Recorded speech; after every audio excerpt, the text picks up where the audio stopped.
Every hour of every day, a train arrives in the German town of Passau from across the border in Austria.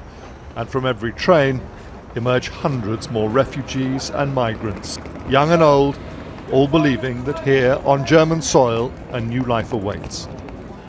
5,000 a day in Passau alone. Gone now are the welcoming committees and the cheering crowds that we were watching a month ago. There is now a quiet, sullen routine in which each new arrival is processed and fingerprinted, then shipped to holding centres across Germany, while the German government and people wonder just how such numbers are going to be accommodated, let alone assimilated. Clearly the enthusiasm of the German people for the new arrivals is waning. It's given way to a quiet tolerance or acceptance. But speaking to people here, their concern is that the numbers continue to rise and that there is no end in sight. 6 weeks ago, in a crowded hellhole beneath the main railway station in Budapest, I met Samir and his family as they struggled to get to what they thought would be the promised land of Germany. Hey Samir, how are you? Very nice to see you again. Me too, sir. How you made it? Well, he's arrived and his family are now safe from the war in Syria. This is my home. But a promised land? Well, not quite. Sleeping 6 to a room in a camp built for 1,000 that houses 3 times that number and rising.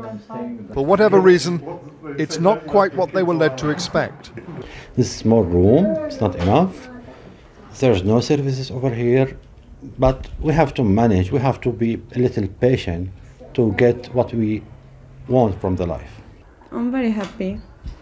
But maybe I want another thing here. Yeah. You want something better than this? Yeah.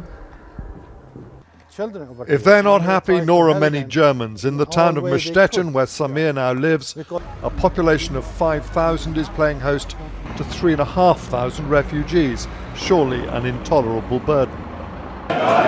In Dresden last night, the so-called Pegida marches against Islamic immigration have found a new lease of life, while the Bavarian state government in Munich is threatening to take Berlin to court to stop the influx. We clearly feel, a Bavarian minister told me, that the atmosphere has changed because of the huge numbers. The majority want to offer help, but not to as many as this. Every day, refugees once processed are loaded onto buses and distributed around Germany. But the welcome they will get seems to be getting colder with each passing day.